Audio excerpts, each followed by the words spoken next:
Hello, Chicago! We're Flock of Nerds, and this is episode 21, talking about our controversial gaming opinions. It should be a good time. So we're going to be talking about controversial gaming opinions, but before that, we got some hot topics to cover. Hot topics. So, Chris, you came to Chicago. That's a big deal, huh? Yeah, you said that people were getting together in Chicago, and I took some days off and came to Chicago. This is C3, the Cartridge Club Chicago Con. And a lot of people showed up from a bunch of different podcasts, a lot of video makers, the whole community came together except the people who made it. Yeah, it's pretty exciting. While you were in Chicago, you saw a bunch of different things, including Hamilton. Yeah. So we flew in from Toronto. On the plane, I played Octopath Traveler. Someone else talking about Octopath Traveler. I don't know. I don't know. I'm about 4 hours in, and the characters, I kind of want to skip the intros to every characters.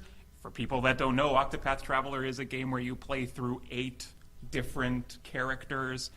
It is a JRPG, and it's exclusive to the Switch. Yeah. We haven't started Switch. our main topic yet. You're being controversial too early. So I like the combat mechanics. I like the fighting in it. It's very interesting, but the actual stories are a bit, I don't know.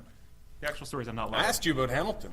But then we got here after I got off the plane. We had bought tickets to Hamilton. We went to go see it. It is everything that we thought it was going to be. Like, the hype is real.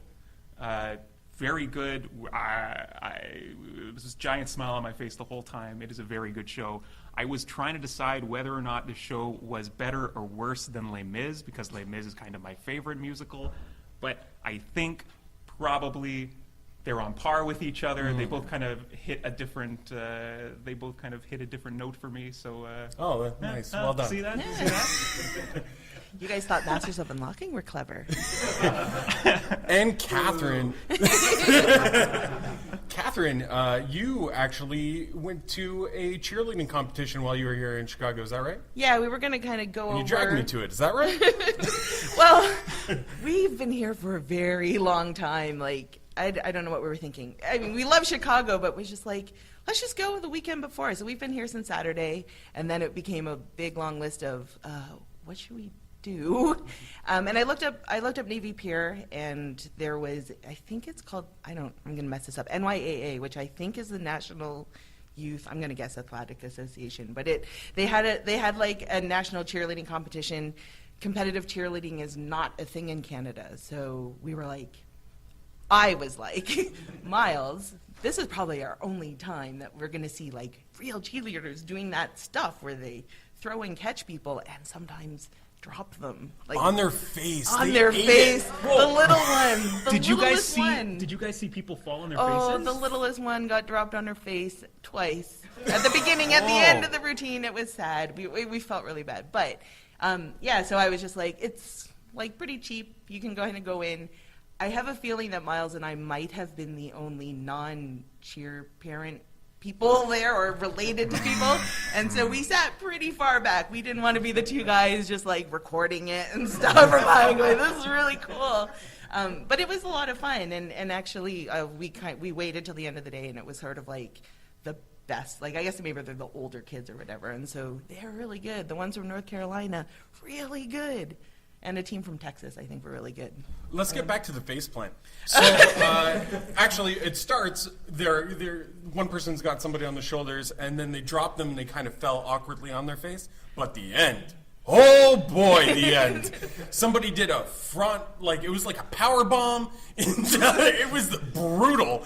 It was so bad, the little girl looked back behind her to see the other person. Was like, what are you doing? This is gnats. We're at gnats. Jessica, this is gnats. Get up off of your face, Jessica. I was actually concerned for her, though. She felt like she was like a half a second behind for the rest of the routine. Yeah. I was concerned. There was some serious damage. Yeah. And you guys didn't pay a lot of money for it, so that's good. Yeah. I did say, though, I was like, Kathryn, if we go to this thing and somebody asks us about it, you have to say that you're the one who told me that I have to go to this, because if I wanted to go to it, it looks really weird. Myles was like, we have to go. I was like, no, it's so far. We're going to go to the pier later with Travis and Tracy. Like, no, it was all me. For sure, it was all me. And we skipped the craft beer festival to go to it. So we made our choices. Yeah, we made a choice. All right, so we were all there, and we went to see a crime tour, a true crime tour of Chicago. We wanted to see who got shot, where they got shot, what the story is, why they got shot, and we followed this tour that was run by a guy who sold out his own father to the FBI, and we looked it up, and it was all legit. He wore a wire, and his dad went to jail because of him. And he tells people about it for $20, I think. That's $20 if you get the Groupon. So we got a deal. But I started looking. I just started like, well, it says that this guy turned in his own dad, and then I looked over, and Myles was immediately Wikipediaing him, going, yeah, it's totally legit. We got to do this one. Anybody who's interested, Frank Calabrese Jr. Senior was his dad. It was bad news, but apparently he's got a movie coming out starring Ben Affleck. He dropped that name the first thing out of his mouth. He was like, you may have heard of me, or you might hear of me, because I got a movie coming out with Ben Affleck. You might remember him from Mallrats. I was like, what? That's the go-to? No, he was like, Batman, he's Batman. So he was pretty excited about that. We'll see if it happens. It was a really good tour. I liked it a lot. Yeah, I don't know. You know? So we get on this bus, we drive around, like, we were on the bus for 2.5 hours. Yeah. We were driving around. It was supposed to be an hour and a half. No, it wasn't. It was supposed to be 2 hours. 2 hours, okay. Okay, but he said Let's the try and make a traffic was story about bad. it. Yeah. Yeah, he was saying the traffic was bad. Yeah. So we're driving around, and he's showing us these pictures of what everything used to be, but now it's all like 7-Elevens. Yeah, And light posts. Yeah, and A lot of have to light use posts. a lot of Surprising imagination. amount of light posts. like, that light post is where my uncle and my dad beat that guy up. And I don't know that we needed to be on the car for that. Like, it could have been like a TED Talk. Yep. Like, it could have been just a TED Talk the way he had it all set up. It could have been. TED Talk on the road. Yeah, like a TED Talk on wheels. Yeah. Did TED Talks cost that much money? Can you get a Groupon for TED Talks? I guess not. Did we pay a lot of money? I don't know. It wasn't. I guess you didn't buy the tickets. It was a pretty good show, though. I would have to say. No, like I had a good time. He was a good storyteller, and it ends awkwardly with like a Liberace thing. Like, there's some Liberace reference at the end. Came out of nowhere. But And he does it a was interesting. motivational speech at the end about getting your life back in order. Yeah. He seemed like a genuine fellow. Yeah, there's a lot of people on the bus that I think needed it. I was looking around. A lot of riffraff. It was a really nice bus. It was, yeah. The bus It looked was nice. yeah, and he had an iPad. He was doing well for himself. Yeah. But All we right. did a bunch of other stuff in Chicago. Like, Myles is just going to rapid fire. Because, Zone again, we've been here a very long time. So we've seen the art institute. I used the where they have abbreviation. He paintings. doesn't know what institute. INST is institute. Yeah. We went to it says last Millennium Park. We saw that big beam. It's bigger than I thought it was. We went to Wicker Park Secret Agent Supply Co., which is like an interesting secret agent supply co. store. If you know the author David Eggers, I think one of his biggest works is The Heartbreaking Work of Staggering Genius, which everyone should read because it's quite good. He started a charity called 826, and he opens these like little fake storefronts. So we looked in the window of one in San Francisco that was a pirate supply store. The one here is a spy agent supply store, but all the proceeds go towards 826, which is like a community workshop, creative writing workshop for kids in the community that otherwise don't have access to these types of resources. So it's a cool shop, Kevin. And then we were hanging out a lot with Polykills, Travis, and Tracy, and we went to the Lincoln Park Zoo, which is free if you come down to Chicago. You should go to Lincoln Park Zoo. We What also was went. What was the coolest animal that you saw? The camel actually stuck its head out of the cage and said, "Help me." No. Please kill me. They just started eating bushes that weren't part of the exhibit, but they starved them so that they do more interesting things. Right. He was a very healthy-looking camel. Was he? No, he was. He was. He had 2 giant humps. They were supposed to have That's all 2, they right? need, yeah. We also went to the Busy Beaver Button Museum, which is just an office. It's just somebody's office. You walk in, and there's like one wall, which is just button museum, and then a bunch of people on computers Making buttons. Making buttons. Yeah, so that it was was kind a of little interesting. We went to the Logan Arcade, which was a good time. It was a pretty huge arcade. They had a Killer Queen. They had a Killer Queen machine, which was cool. We did a Second City neighborhood walking tour, the 360 Hancock Building exhibit, Field Museum, Shed it's just a Aquarium. window. We went to Illuminati's with the club, the White Sox game. We went to Wrigley Field, saw some basketball. It was a good time. Do you? Oh boy. Do you think 9 days is enough to do all of Chicago? Yeah. Yeah. I think there was more that we didn't see.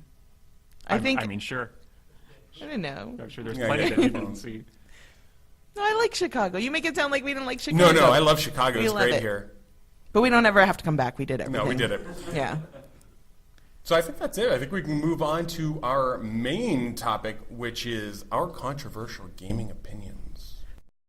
Hey everybody, we'll get right back to the show. Sorry for interrupting. Bill here from STC Pod. I wanted to tell you about another great podcast, Dollar Dorks. It's an entertaining discussion on collection, how to start one, how to grow it, and even sell, all without losing money.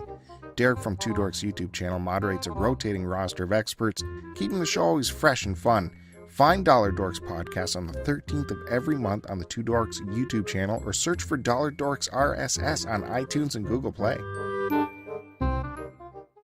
I'm going to start this, and I'm ready for some boos in the audience. Zelda's boring. Oh, it's exactly what we wanted. Oh, this is so nice. I have a hard time getting into a Zelda game. I tried Link to the Past. I tried Skyward Sword. Tried a little bit of the Twilight Princess. The Zelda, the second one, I guess, for the NES. I can't play it for more than like 10 minutes, and I'm just so bored. This is a nonsense opinion. This is an unreasonable opinion. It's wrong. It's a wrong opinion that you have. I think that they have some good ideas. You think that maybe it'll catch on? The execution, though. The character, he's so bland. And, he's just like some elf trying to wake up this girl. I don't get it. What's the appeal? I don't see it. Yeah, they're all really good games. They're all really well constructed. I don't know what this is about. You're bored during it. I'm bored. Maybe I'm just not in the right state of mind. Like, when you play a game like, say, Persona 5, another really long game, a lot of people think, the JRPGs are boring. But I feel like I'm hooked almost immediately by the story. And when I play something like Zelda, I never get that hook. I never get that feeling. And I know it's really good, and I want to like it. And I keep going back to different games and trying it, and I still just can't get there. Persona 5 starts with an hour-and-a-half long cutscene. It is that opinion is nonsense. You also really like Yakuza, which is just a movie. Oh, Yeah. Yakuza 6 is only cutscenes. Yeah. They got rid of the game So entirely. many. You gave me Yakuza 0? Yes. Yeah, 2 hours later, I'm watching a cutscene. I have no idea what's going on. 2 minutes into that Zelda 2 that you're talking about, you can walk. You can walk. The first thing you can do is Yeah, you can but jump. there's no context. You see somebody sleeping on an altar? Where Yeah, am I that's all supposed to you go? need. What am I supposed to do? Go read the manual. Who reads the manual? I read the manual, and then I know all the controls and everything I need to do and all the characters I'm going to meet. Read the manual. First Nobody of all, reads the manual. they don't come with the manuals anymore. There's no more manuals. They got rid of manuals, and the old ones are so hard to find. And you didn't like Link to the Link to the Past. No, what's the other one? The one everyone loves. The one on the N64, not Majora's. Ocarina of Time. Ocarina of Time. Yeah, I never tried them. You never tried Ocarina of Time. No. No, just. Is that one good? Just, Majora's Mask, is that? Yeah, but I Is think that you a have to play game? Ocarina of Time before Majora's Mask, from what I know. Ocarina of Time starts out almost the same as Persona 5. Oh, hour and a half cutscene? No, like you're a kid and you're going to basically Forest High School, and all the kids are jerks to you. Okay, yeah. And you got to go find And your sword. you were blamed for a crime you didn't commit? Basically, the kid doesn't like you. All right. Sounds good. That's, I don't. Okay, what do you think I need to do to get into a Zelda game? You have to play it for more than 10 minutes, I think. Oh, that's clutch, huh? Kathryn, you tried to play a little bit of the Twilight Princess, right? Oh, yeah. I'm not jumping on board with what your opinion here, only because I haven't played that many. And then I played that Twilight Princess, and I couldn't get the horse to jump over the. There's a part where you get the horse Sounds like and a great game. has to jump, and I couldn't do the jumping. So then I just went and I fished for like an hour, because fishing is great in games. Is that controversial? One of your controversial topics? No, I think it's a popular opinion. I'm pretty sure Yeah, everyone everyone loves the fishes, fishing? right? Yeah. Why is fishing in every game now? In Far Cry 5, there was fishing. I was like, come on, you gotta calm it down with the fishing. Jeez. You fished a lot in Far Cry 5. It was the best part, yeah. Yeah, like you complain about it. It actually ends up being pretty fun. But I don't know. I like Twilight Princess. I just I got really distracted by doing all the other stuff, and I would do it again, and I would give all Zelda games a chance. I just haven't yet, and I will. That's a promise. This time next year, Chicago or wherever it's going to be next year, I will have played one Zelda game. All right, deal. And Chris, do you have a controversial topic that's not about Zelda? No, my first one is not about Zelda for sure. Okay. It is about Breath of the Wild. And a year after I've played Breath of the Wild, I now think that it is an entirely forgettable game. Whoa! Give it to me. Give it to me. I love it. So I did not do. I played through the entire Sorry, game. I heard a clap. Was there a clap? Yeah! There we go. I played through the entire game, but I did not get all of the side cutscenes. Okay. At a certain point, I was like, nah, I'm not doing that. But I finished the game, and now that I'm thinking back on it, I have no memory of what it's about. I could tell you what Ocarina of Just Time like was. Link, right? He wakes up with no memory of what it's about. I'm basically now Link. Is there a Zelda in it? Yeah, You got it. Yeah, do and the she's like Zelda a very, thing? Oh. she's like a well spelled out character. Oh, she's not like a Princess Peach? No, she's not just sleeping, waiting for you to go and save her. That's possible. Okay. Yeah, There you go. That's nice. but the rest of it, I don't know. Forgettable. I really liked the mechanics of it. I liked making food. Making food was a lot of fun. Did you like that your weapons broke all the time? Fine with it. Okay. Absolutely fine with your weapons breaking all the time. Because then I can't hold on to things for too long. How was the fishing? Tell me more about the fishing in this game. I don't remember if there was fishing in this Is there game. fishing in this game? Oh, no thanks. You get fish. No. No, you can cook fish. Yeah, you can get fish. Do I have to somehow. like scoop them out of the water with my hands like a bear? Maybe it's a scoop. You know Is there what? This is great having a full panel of people who play games that we can just ask questions to. Can you come to Toronto? Can everybody come to Toronto? That'd be great. Just I'd join the appreciate Skype it. call. We'll just Yeah. make it a group call. Okay. So, Story forgettable, mechanics great. can a game be too open world? Yeah. yeah. Yeah, and like do you think entirely. the game is too open world? No. Okay, that's not the No, problem. no, that's not the problem. I with haven't it. played it. But that was, it's supposed to be the most open world of open worlds. Like, No, you like- could, the whole thing was if you can see it, you can go there. Like if Too you- often, open world games try to like give you 1,000 things to do. There's not necessarily 1,000 things to do in Breath of the Wild. There's a lot of things to do, but it's not like an Assassin's Creed game where there's like dozens and dozens of boring things to do. Doesn't sound like there's enough for me to do in this game. So there's the not robots. 1,000 No, there's things. plenty to do. You just forget all about it a year later. All right. Kathryn, do you have a controversial opinion that does not involve Zelda? I do. And I feel like it's not controversial. It mostly just shows how lame I am. But I think that match 3 games are really fun. And I okay. I almost always am playing a game on my phone over anything else. Like if Myles is playing a game on like using the TV for whatever reason, like Yakuza 6 watching 2-hour cutscenes. What a jerk. Yeah, always. Instead of like I have a Switch beside me, I have a DS, but I also have my phone and I grab it and I play the Family Guy match 3. I have to collect drinks for everyone. What is a match 3 game? You know what I'm. Oh, I have no idea what a Candy Match oh, Crush. just like Candy Crush or Oh, like. oh, they're a company. They're the No. company that makes Candy Crush. No. A match No. 3 game is a game where you match 3 items. Oh, that's what you guys are talking like about. in Candy Crush, it's Oh. candies. In Family Guy, Yeah, it's sure. martinis. Right. I play the Family Guy one though because I also have an app that lets me earn real money every time I play the game, and so The game is so good that they have to pay you to play it. I make a lot of money playing Match 3 games. Do you actually make a lot of money playing Match 3 games? I mean, It's a ton. She's gonna retire No, I don't. Catherine's Guide to Making I Millions. cashed out on Match 3 $20 though on Amazon Prime, and then I bought Oh. a Fire Stick for this trip, so I could turn all of our TVs into smart TVs, so that I can spend time in my room instead of going to see Chicago. And we watched some shows and movies, and We'll get to those later. sorry, jumping ahead. But I really like Match 3 games. I also think like I get a little bit of that from my mom because she started playing Candy Crush, and I used to play it just like on Facebook because I'd rather play Candy Crush than do my job. So I did that a lot. And then I stopped playing Candy Crush at like something ridiculous that I thought like I was on like 1400 or something, level 1400. The problem with Match 3 games is that they don't end. They just keep going. And then For my a mom was reason. like, "You don't play anymore, so you don't give me free lives." And she's on like level 2000 something. I'm like, "Yeah." You see, the thing with the match 3 games and games that are like that is that there's something in the game that appeals to you like psychologically. Like it's like a reward, and there's like a little bit of a celebration. It's like opening a loot box, right? When you score a 5-line combo or something, and it flashes really nice, and you go, "Oh, what a reward!" Yeah, And then every you keep single. playing, and It's then- as simple as just being able to 3-star a level, right? So they just put it like you can get up to 3 stars in this, and then that's what I try to do.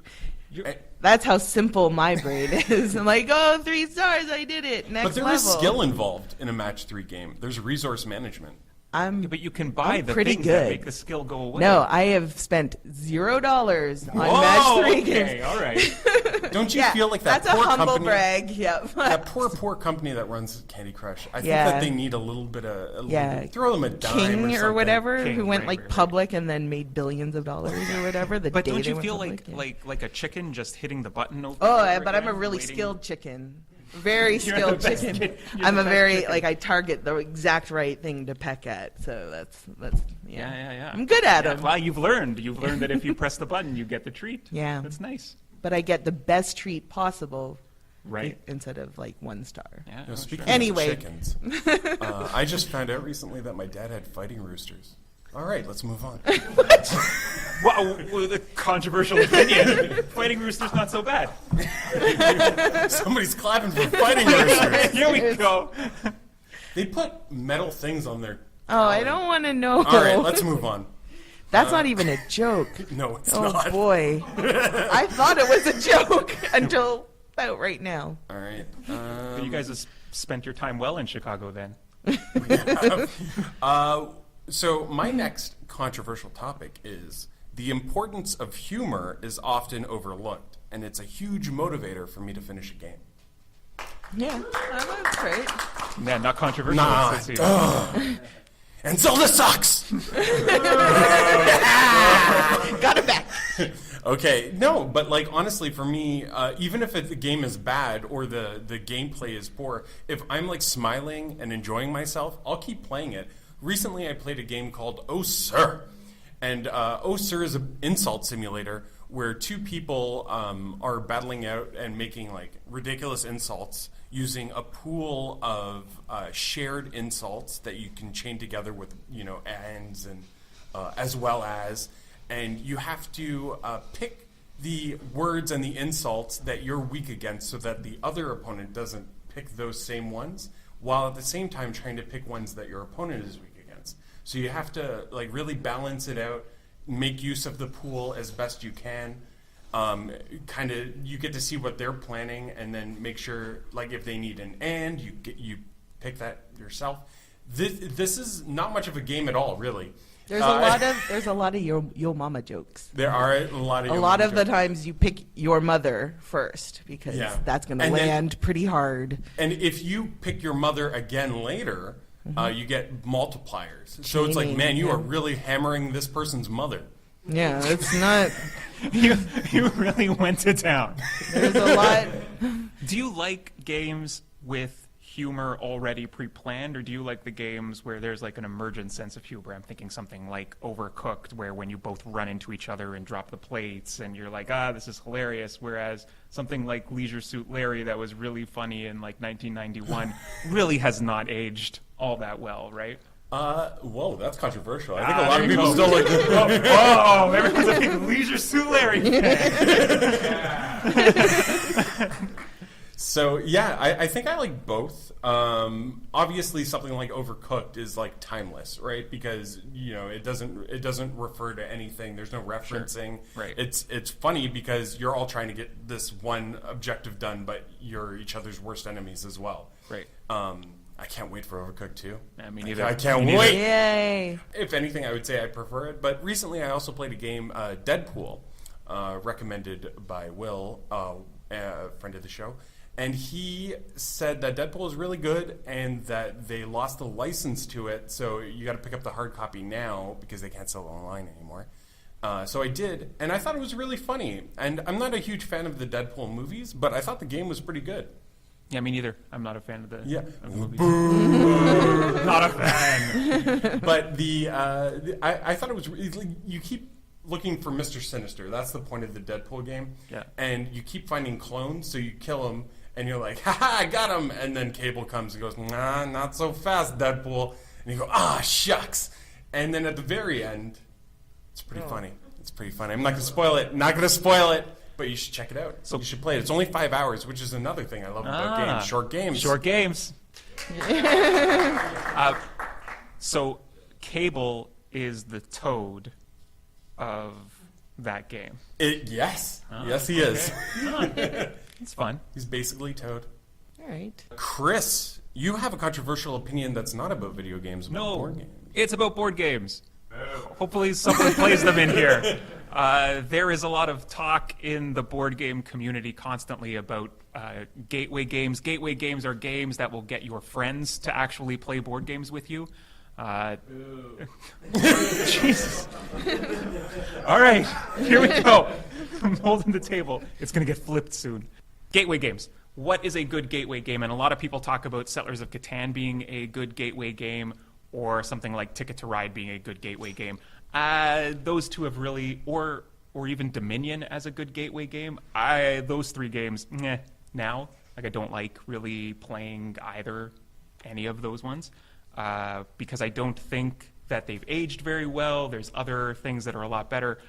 A great gateway game that I think you should try if you want to get into board gaming, which sounds like some of you really do, is called Concordia. I've spoken about it on the podcast before, but I think it's a really good modern example of games where you don't have to attack each other, but can go around the table, kind of helping each other out at the same time as trying to advance your position as much as possible.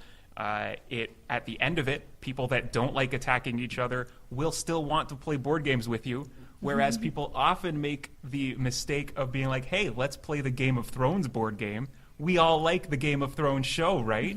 And then you sit down for the 3-hour backstab Game of Thrones board game, and the people who are like, I learned all of this to go out in the first hour, are like, hate it. And they have to watch the other people play? Oh, yeah. Well, they have to stay over. They came, so they have to watch the rest of it. It's like, do you ever do those house poker tournaments with a big group of people? Yeah. And somebody goes all in on the first hand? Yeah. And then they have to sit around and wait for 5 hours for the rest of the tournament to happen? It's kind of like that. Just be better at poker. Yeah. Don't go all in on the first hand. Just make a night of it. But Chris, you're a pretty advanced board game player now, and Concordia. Yes, I am. Yeah, you're pretty good at board games. But no, you're super into them, and I feel like Ticket to Ride is super, super, super simple, yes. right? And the base game, which is just the USA map, is really, really limited. It doesn't really showcase how good that game can get. Sure. So I feel like you could play Ticket to Ride, but just don't start with vanilla Ticket to Ride. Sure, but here's why I think that Concordia is a better game than any of those games, is because those games typically get better or need at least 3 people to play, whereas Concordia is still fantastic with 2 people.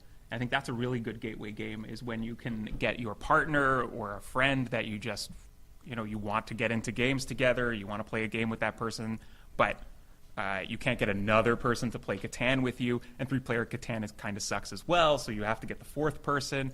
Ticket to Ride really gets better the more people that are playing. It's not that great of a 2-player game, but Concordia is really good as a 2-player game. So. And if you play Concordia so that you're not attacking other players, you still have an equal chance of winning? There's no attacking each other. Oh, there's not any yeah, at there's all. like blocking each other, but really they can only block you for like a turn or two. So. Okay. Yeah. All right, we'll play this game with you, Chris. Please? Can you guys come This over is and all play? about us coming over I to had play. you guys over to play Battlestar Galactica, and that was nothing but anger. Yeah, that was brutal. That Yeah. was a brutal Because game. for That those was of you who don't know, 100% my fault. there's 2 halves to the Battlestar Galactica game. One, everyone's working together to do the best they can, and then you find out that 2 people secretly have been Cylons the entire time. And nobody knows, and everybody feels like they've been wronged. It's just a gut punch. And like, I was a Cylon, and I had to tell Kathryn that I wasn't. I looked her in the eyes, and I said, "No, we're good." I believed him. And I believed him, and I went That was a really cold hard on night. that other guy. You got really mad. I got really mad at this one guy that I was sure was a Cylon. He was just like, I don't know what to tell you to make you believe I'm not. And the like, 5th guy that was playing, our friend Julian, he just went to go sit on the couch because we just kept him in the brig the whole game. Yeah. Yeah, he just went to go sit on the couch. Yeah, He had not had a good enough. game for... No, brutal. Brutal game. I really want to play again, though. Sorry. I love it. Yeah. just don't make Myles and I have to be on the same side because I'll That's get not how really the game works. Just I'm make sorry it, you all have okay. to witness this right now. This is we are rehashing it right now.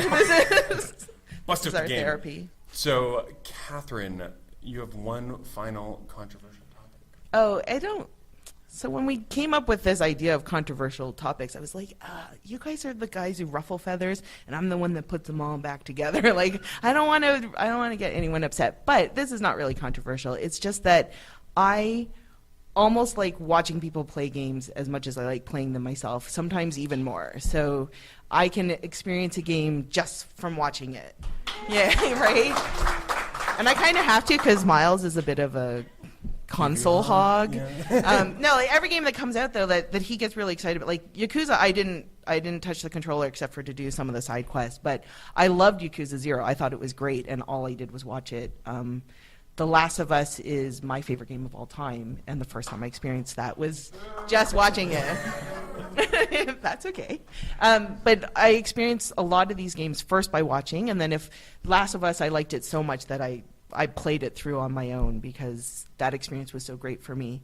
But I don't feel like I have to play Yakuza. I watched it and enjoyed it and can confidently tell people, yes, it's a very good game. Yes, you should play it without ever having played it myself. So I can't stand watching games. Me neither. I really cannot stand other people playing games and me watching them. Yeah, we tried to get you over to play a bunch, like Cuphead. I thought you'd really like Cuphead, so I wanted you to come over and play it. Yeah. And we only had one Xbox controller at the time, and you got so self-conscious. You were like, I don't want to play this while you watch that. Was it Cuphead? It was Cuphead and Forza. Oh. And I was Oh, like, no, right, it's yeah. cool, it's fun. And you're like, oh. Forza was just driving around? Yeah. Yeah, it was nonsense. It was.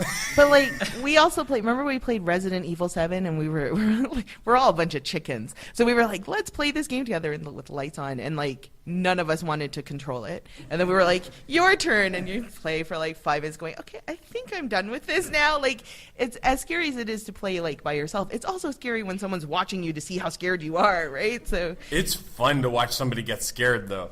Like, I could watch my friends play VR games, like scary VR games all the time. I don't like doing that. I put the VR helmet on my head like a hat, and then I just kind of like guide it around and watch it on the TV because it's too spooky. It's a spooky time. But like that was like Will, speaking of Yeah. Will, he got so excited. You have to come over and play scary VR games, and he was just like so excited just to watch you like freak out playing Until Dawn or whatever, the roller coaster one or whatever.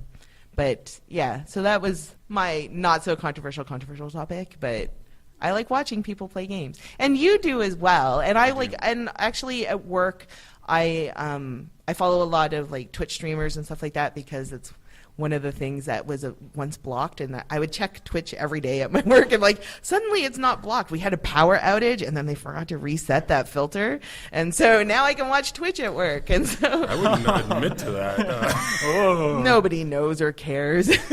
My work is a mess, but we, but they gave me a second monitor. They should have known that was going to happen. So That's why they gave you the second monitor, right? Like to do that. here's a little hot tip: you get one of those things that holds your paper, and like it just holds your paper up so you can type or whatever off of it, and you angle it just the right way so that anyone who comes up to your desk can't see the bottom left corner of your monitor, and then you can put whatever you want in that little corner.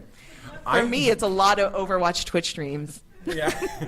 There's also. Yay! But doesn't the IT department go, why are you streaming things constantly? Here's what you do if you get an office job. You make friends with the guys in shipping, and you make friends with the guys in IT. That's how you get through your days at work.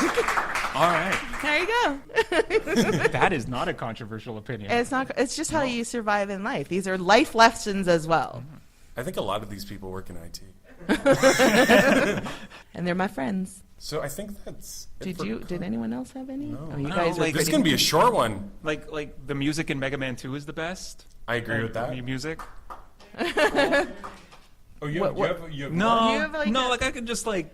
No. Guys, these little Lightning hotel piece of paper is the most we've ever prepared for an episode. Oh yeah, notes. We have scribbles. We were like, oh, we should probably know what we're saying this time. I think we have some time for some odds and ends. Odds and ends. So we're here in Chicago with the Cartridge Club, and what that means is deals, deals, deals. Everybody's setting up deals, back alley deals, trunk deals, greasy deals. I didn't make any deals. Did you make any deals, Myles? No, none. Yeah, I did. Because Scott from the Masters of Unlocking podcast, great podcast, check it out. They were just on before us, so you probably did. He has an insane collection of games that he considers his secondary lot of games. And he Surplus? posted a bunch of pictures, and we all went nuts. We were like, whoa, what is this treasure trove of games he's sharing with everybody? So I picked up a bunch of things I've never heard of before. Cursed Castilla EX. It looked a little bit like a Ghosts and Goblins style game. It looked pretty cool. 99 Vitas, which looks like that Scott Pilgrim game that came out, which was like River City Ransom, which is my favorite game of all time. Yeah, boo. Boo. Boo. That part is over. Stop booing us. Only cheering now. And I got the Paranormal Activity VR game for Will to play while I watch him. Were those all PS4 games? Yeah, they were all PS4. So I'm going to have to find more Match 3 games, I guess. And we got a couple games for Kathryn as well from Oh, Kevin yeah. Buried on Mars, the Retro Fandango podcast. Yay! Yay. I got Radiant Historia, which is a game you really wanted. Yeah, Chris was talking about it on a previous Yeah, good podcast, game. and then I've just been looking, not like actively looking for it, but whenever I'm somewhere where there are DS games. And so you had Myles had made like a previous deal with him, and then you realized you already had a game, and I was like, maybe that Radiant Historia. Yeah, does this ever happen to you, where you make a deal with somebody and go, ooh, Arkanoid, I love Arkanoid, and then go, oh, I love it so much I already have it. And then you have to go, oh, sorry, man. You've done that a couple times, actually. Yeah. We probably need a spreadsheet. Yeah, we have one. Oh, Eric's going nuts. His shirt is off. Yeah, we have a spreadsheet, but I don't use it. And we also got Diner Dash. Oh yeah, I remember Diner Dash just on like as a browser game. I think like you used to be able to play Flash games or whatever just on through websites or whatever. Also on your phone. Yeah, this was before I had a flip phone for a really long time. Way too long. And like a candy bar one, and yay, old phones. Like I took a long time to get to one that you could touch the screen. But yeah, anyway, Diner Dash, I like it. Whatever, Diner Dash is fun. I've got an odds and ends. Oh, It you has do? not. It doesn't have to do with the hanging out here, but this has been really great so far. Are you surprised by how many people like you? I'm surprised by that because nobody likes me. I'm surprised by that. I'm surprised by how attractive this crowd is. Right? And I'm surprised. I'm not really surprised by how nice everyone is. You guys are constantly talking about how nice everyone is. But I am looking forward to a new game coming out very soon. It's coming out this weekend. Some of you may be into tabletop wargaming. I don't know. I don't know if anyone else is into this at all. 40K, Warhammer 40K. They are finally making a version that is like 5 dudes instead of like 3,000 dudes. I know, right? And so it's called Kill Team. It comes out this weekend. You can play it on like a table that's actually probably the size of this table, which is about 2 feet by like 3-4 feet. And I'm really looking forward to getting into that. Do you have to paint your miniatures? Yeah, but you Too only much have work. to. No, but you only have to paint 5.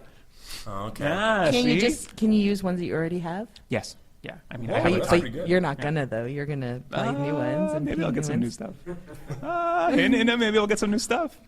You should post pictures because you're actually quite good at painting those little guys. Oh, thank you, Kathryn. Thank you very much. You show them. They look real, but they're not real, but they look real. Kathryn, Odds and ends. Well, so we got that Fire Stick, and so we could watch the Amazon Fire Stick, so we could watch stuff because we don't like to go out. And we watched The Marvelous Miss Maisel, which you had told us about before. It's it's so good. It's only like 8 episodes. It's on Amazon Prime. It's by the showrunners that did the Gilmore Girls. I don't know if that's a plus or a minus.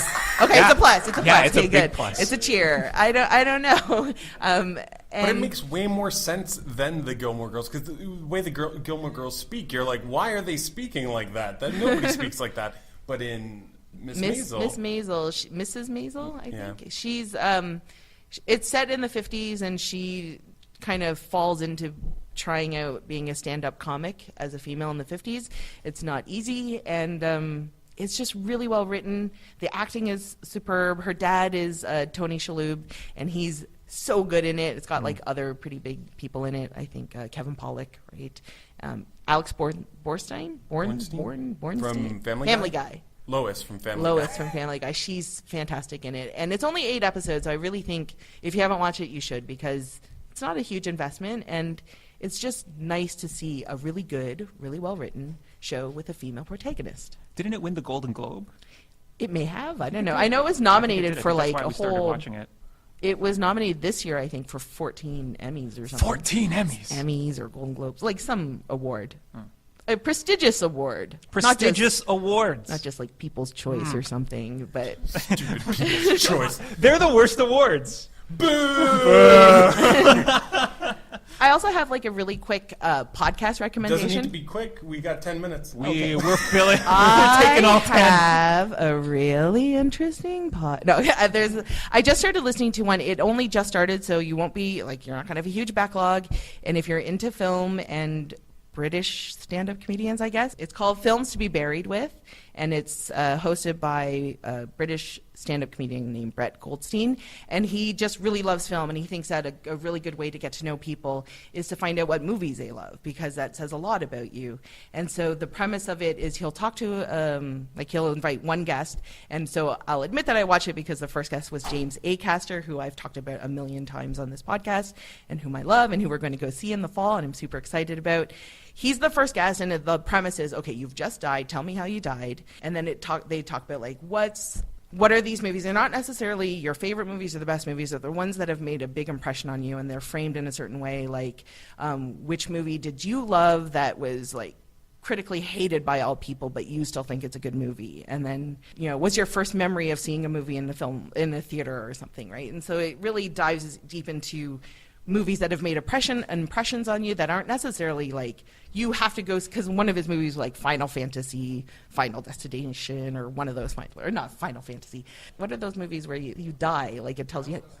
Yeah. Oh, Final Destination? That's what it's called? Oh, one of them was those. Like, you're not going to tell everyone that they're the best movies ever in the world and that you should go see them. But for whatever reason, they mean a lot to him because of some thing in his life that it. Whatever. Anyway, I'm not very good at it. I'm not very good at it. What movie would you be buried with if you had to be buried with a movie? If we just make it as simple as that. Me? Yeah.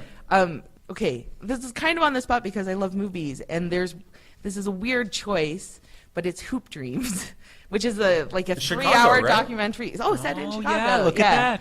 Yeah, that was completely by accident, but whenever I revisit my top 100 list, which is maybe only once every 5 years, I keep thinking Hoop Dreams can't possibly still be at the top of this list, but I do the reshuffling and it lands on top, and it's for other reasons besides not necessarily the movie itself, but it's still a great movie, just personal, when I saw it, the time of my life that I saw it and stuff like that. I think I would have to go with Animal Crackers, the Marx Brothers movie. Every time I watch that movie, I'm laughing at something else. It really affects me, and it actually makes me appreciate something like The Marvelous Mrs. Maisel a little bit more, because you see where that comedy came from. You see these quips, and it doesn't use a lot of references, and it is kind of timeless, in my opinion. Because one of the questions, too, is the movie that you bring to you. Okay, you've made it to heaven, and what movie are you going to bring to you that you can watch over and over and over again? And it won't be Hoop Dreams, because that's a very long documentary, and it gets dark and sad at times. But that's a very different movie, right? Like the one that you pick that you can watch over and over and over again. And that might be like something like Role Models or something for me, right? That's funny. Or Dodgeball. I can watch those movies once a month or something. How about you, Chris? I would bring a movie. It was made in the 80s, and it's by Milos Forman. Oh, I think I know where this is going. and it's called Amadeus. No. That is the film I would bring with me. Because when you got to heaven, you could ask God, what were you doing? Why did you screw over Salieri so hard? Back to the Amadeus cast. Well, I think that's it for our show in Chicago. Yeah, we burned through that too. We got a bit of a plug, I think, though. Oh yeah, we have to talk about the other shows that are coming up in the recording. Yeah, so right after us is lunch. That's coming up, and that is going to be a good time. Big cheers. And then that's going to be for about an hour, and after that it's going to be the Start to Fandango podcast, which is a new one. No? Retro Fandang Pod. Dang Pod. And after that, it's going to be the Polykill podcast, closing the show. We also have something in the pipeline I'll mention. Chris, do you want to sell it? I don't know if we also have a podcast called Flock Talk RPG. If you haven't heard it, it's us playing Dungeons and Dragons. Thank you for that. Season 1 has finished. We are about to start Season 2 very soon, the recording of Season 2. Yeah, and it's not going to be Dungeons and Dragons. It's going to be a different RPG that takes place in a weird future world. So that should be a good time. Hopefully you guys check that out. But that's it. Thank you to everybody at Chicago and Cartridge Con. It's been so great meeting everybody. Everybody's been amazing. This has been a really awesome experience. We met some people in Barrie last year, but this is pretty cool to see all these other people. And a lot of the podcasts that I listen to every week and here, it's so cool to meet these people for the first time. And if you want to find out more about the Cartridge Club, you can go to cartridgeclub.org and join the forum. We also have a Discord. You could just join us on Twitter. And when you beat a game, don't forget to hashtag JustBeatIt from Polykill using @Polykill, because that's a pretty big thing that's been going thing. on in the club. I never beat games though, so Those I don't know what it's one like. day. One day we'll get to the end of match 3. So thank you all. And Thanks, take care, everybody. everyone. Bye.